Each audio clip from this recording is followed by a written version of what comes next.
Hello YouTube, j'espère que vous allez bien. Je sais, ça fait 4 semaines que je n'ai pas publié de vidéo parce que tout simplement je me suis fait hospitaliser. Et j'ai été hospitalisée 2 fois. J'ai été hospitalisée du 14 avril, ça a duré 6 jours. Et ensuite je suis rentrée à la maison et après j'ai été hospitalisée une deuxième fois du 23 jusqu'au 29, un truc comme ça. Donc j'étais dans la clinique la plus proche de chez moi. Je voulais un peu expliquer, partager avec vous ce qui m'est arrivé. J'ai été obligée de me mettre en arrêt parce que mon corps m'a lâché malheureusement. Et en fait j'ai eu une bronchite. Donc, franchement je vais pas vous cacher que la bronchite elle a duré 2 mois. J'étais au boulot, je commençais à travailler et tout et je fais beaucoup d'efforts et tout. D'efforts physiques. Et j'arrêtais pas de tousser. Je me suis dit mais putain qu'est-ce que j'ai, c'est pas possible, ça ne termine pas. Franchement j'étais vraiment pas bien au travail, j'ai tellement forcé, je peux même pas vous dire. J'ai forcé, je toussais, je toussais tellement que ça m'a foutu une migraine atroce, mais une migraine, je pouvais même plus regarder les écrans, les écrans d'ordinateur, je pouvais même plus concevoir, je pouvais même plus créer, je pouvais rien faire, ni travailler, ni quoi que ce soit. Je suis rentrée à la maison, alors c'était un jeudi 14 avril il me semble. Je me réveille, et là je me sens un peu vaseuse, enfin je me sentais un petit peu bizarre quoi, vraiment genre malade.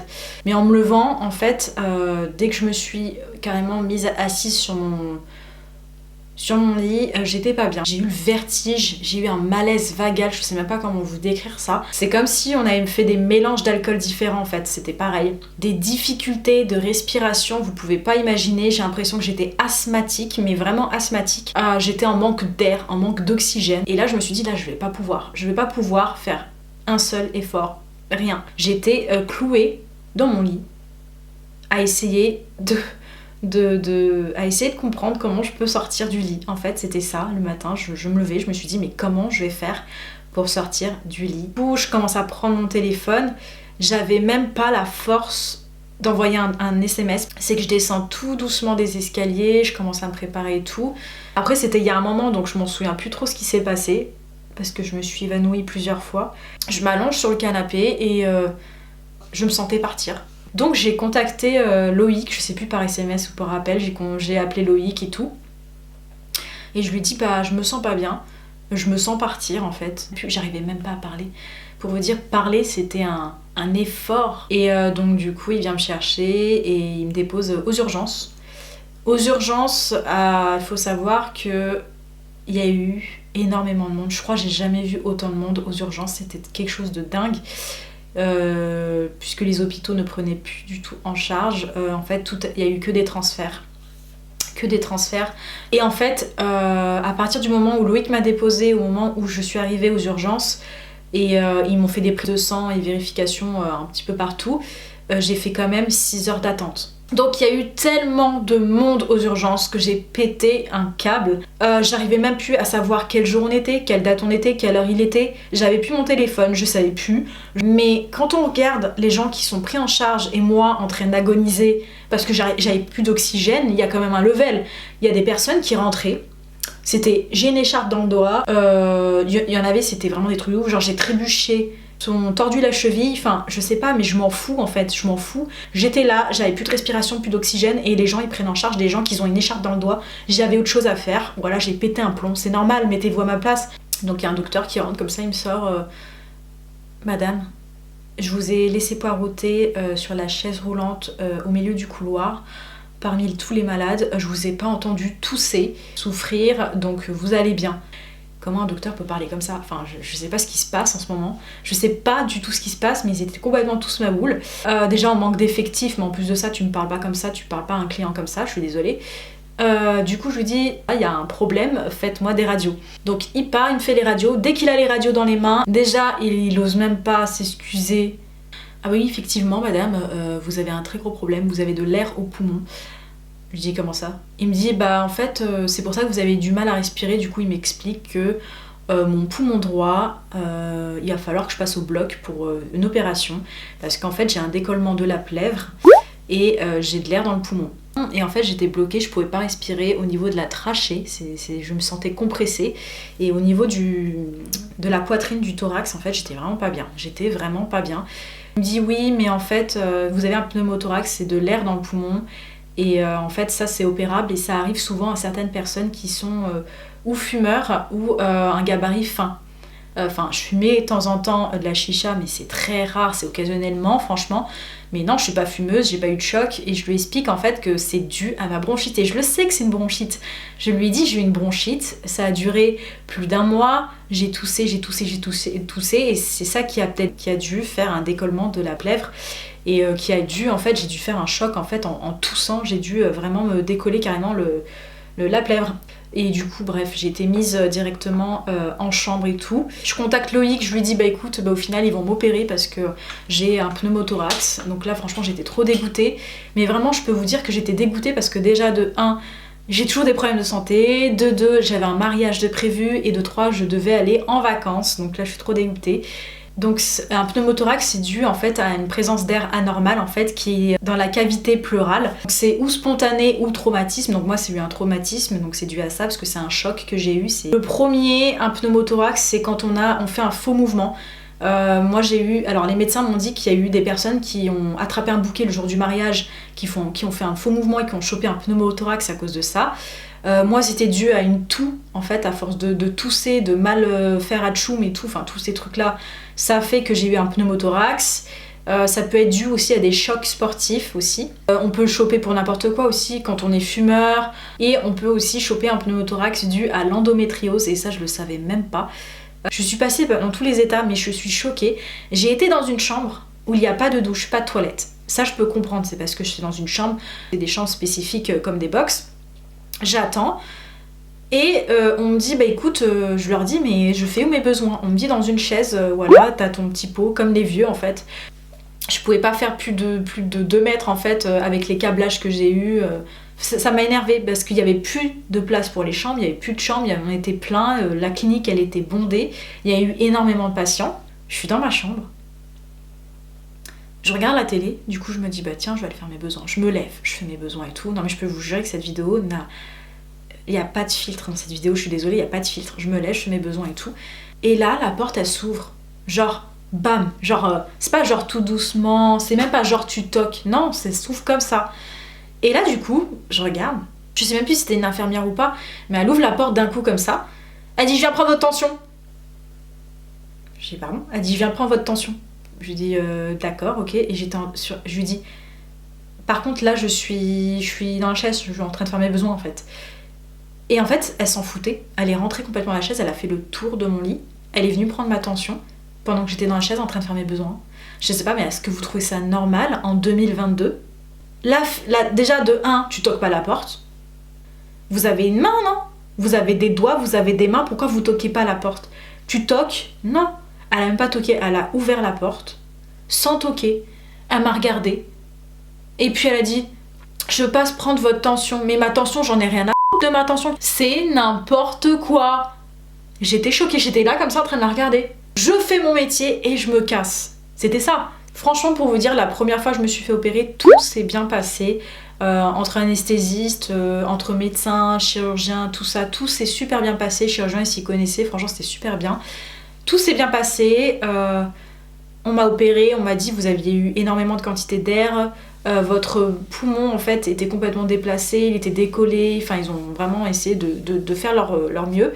À savoir que j'ai encore les bandages sur moi. Pour vous dire, je peux même plus mettre de soutif, mais vous voyez, j'en ai un ici. Donc là, j'ai un premier bandage là, un deuxième ici, et j'en ai 3 derrière le dos. La première opération s'est bien passée, il n'y a pas eu de soucis. Je suis rentrée à la maison, j'ai eu quelques douleurs, mais c'était rien de grave.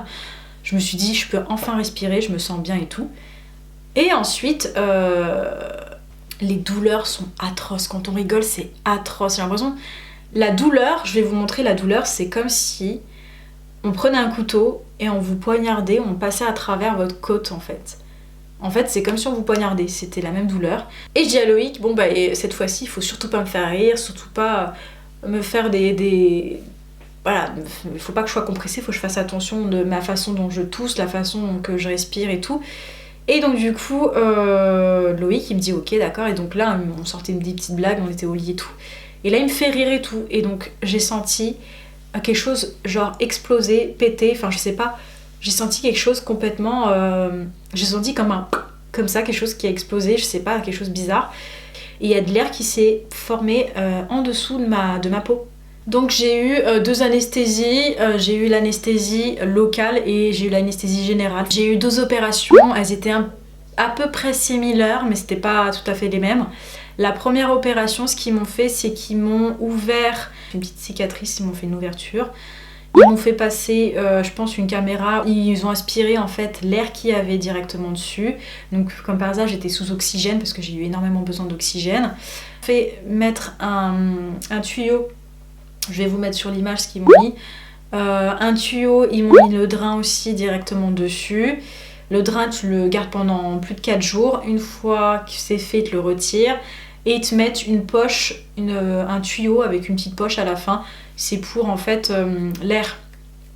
Pour retirer l'air, pour voir s'il y a du liquide ou de l'air. Donc c'est vraiment pour retirer le tout.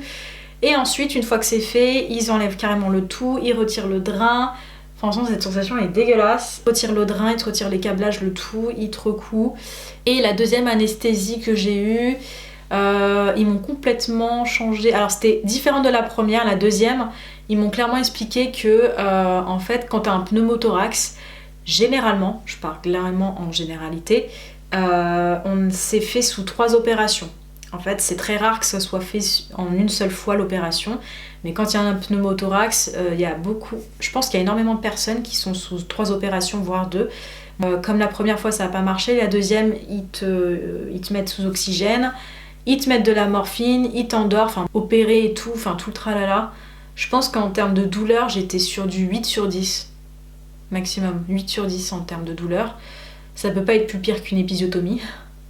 Ça, je vous le dis clair et net. Franchement, toutes les filles qui ont une épisiotomie, je pense qu'elles comprennent à peu près les douleurs. Ça dure 8 mois. Moi, ça a duré 8 mois l'épisiotomie. Ce qui m'a donné la force, en fait, de me relever très vite et de guérir vite, c'est que je me suis dit, j'ai eu pire. Et quand tu sais que t'as eu pire en termes de douleur, et ben tu dis que ça c'est rien. Pour la deuxième opération, j'en ai énormément chié parce que j'étais stressée, parce qu'il y a eu certaines personnes du travail qui m'ont énormément stressée pour me dire quand est-ce que tu reviens, quand est-ce que tu reviens, quand tu reviens. Alors que je suis sur une table d'opération, on est en train de me charcuter. Je me suis sentie nue, je me suis sentie mal, je me suis sentie comme un rat de laboratoire, je me suis sentie seule. Je vais clairement vous dire, ça a été très compliqué. J'ai pas envie de pleurer sur cette vidéo là, mais je me suis sentie énormément seule. J'avais besoin j'avais besoin de mon chéri à côté, j'avais surtout besoin de ma fille en fait, et j'avais envie de la voir parce que je l'ai quand même pas vue depuis, j'ai envie de dire, 2 semaines, grand max. J'ai montré en fait au médecin que j'étais forte, mais en fait bon, au fond de moi ça se voyait que j'étais pas très bien. Et ce qui m'a énervée, c'est qu'il y a beaucoup de gens qui m'ont dit c'est bon, t'as été soignée une fois, t'inquiète, ça va bien se passer. Mais non, en fait, un pneumothorax, c'est pas genre t'es guéri, t'es soigné, on t'a opéré, puis basta, c'est fini. C'est pas comme ça, t'as plusieurs étapes. On parle beaucoup du ressenti physique. Les médecins parlent beaucoup de physique, mais pas de l'angoisse. C'est très rare qu'on parle réellement de l'angoisse, de ce que l'on ressent à l'intérieur. Donc voilà, donc en gros, ils m'ont donné un papier prospectus de ce que je ne peux plus faire, de ce que je peux faire. Donc ils m'ont dit clairement, noter sur papier, tabagisme très fortement déconseillé, de toute façon je ne fumerai plus du tout, mais vraiment plus du tout. Aucune activité physique et sportive pendant 15 jours après l'opération. Vie sédentaire, tous les gestes de la vie courante sont autorisés, mais pas de secousses ni de port de charges lourdes. Éviter un maximum de trajets en voiture, la marche en terrain plat est conseillée. Ensuite j'ai des consultations encore avec des médecins après l'opération au bout de la 10e et 15e jour, et ensuite j'ai des soins à faire avec un infirmier qui vient à la maison pendant 8 à 10 jours. Et il faut savoir que c'est au bout de la 6e semaine post-opératoire que je peux reprendre pleinement et entièrement l'ensemble des activités physiques et professionnelles sportives sans aucune restriction, sauf de la plongée. Et bah oui, sinon c'est pas marrant. Voilà, et donc du coup, je voulais vous présenter mon petit bébé qui m'accompagne partout. C'est ma petite ventoline, donc elle est comme ceci en fait. Et c'est ça qui me permet de respirer. Il faut que je fasse des exercices genre 5 fois par jour. Donc là, ça fait déjà bientôt 1 mois que je suis avec. Ça va faire bientôt 1 mois que je suis avec, mais il faut que je continue un maximum. C'est pour redonner plus de tonus pour le poumon et pour la respiration. Donc en fait au début quand on commence on a du mal un peu à respirer, donc pour la respiration je suis à ce niveau là et je dois être à 2500 jusqu'à 2500 ml d'air à peu près jusqu'ici. Donc en fait ça c'est une ventoline et c'est ça qui me permet de respirer. Donc il n'y a que ça qui m'accompagne, c'est mon meilleur ami.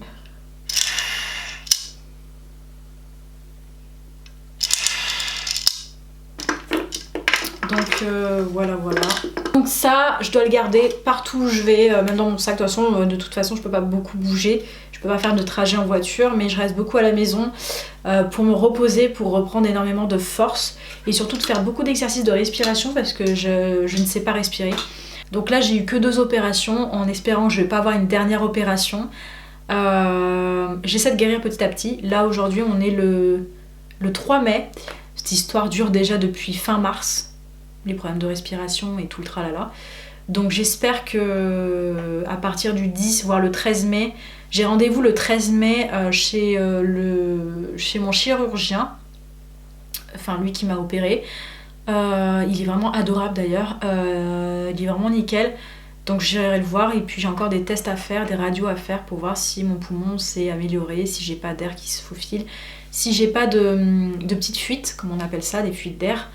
Donc ouais, et après je vais voir aussi au niveau douleur, pourquoi j'ai des douleurs au niveau du thorax encore.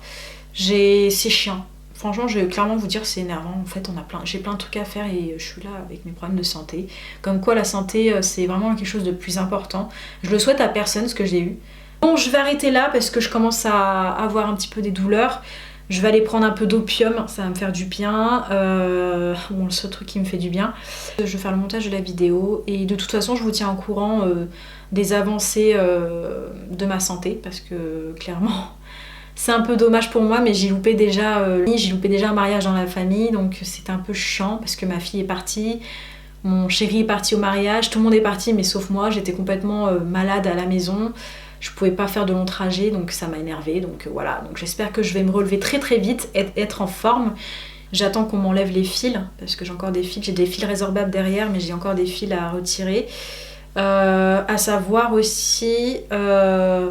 vu la cicatrice que j'ai quand ils m'ont mis le drain, je pense que je vais peut-être repartir chez une experte de laser. Parce que en fait, quand vous avez des cicatrices, vous pouvez très bien les affaisser, les effacer au laser. Et du coup, je pense que je vais prendre rendez-vous d'ailleurs avec cette personne-là. Comme ça va au bout d'1 an, je pense qu'il faut que j'attende à peu près 1 an. Je vous fais de gros bisous, je vous dis à bientôt pour une prochaine vidéo. N'hésitez pas à liker la vidéo et à vous abonner sur ma chaîne si ce n'est pas encore fait, c'est gratuit, profitez-en.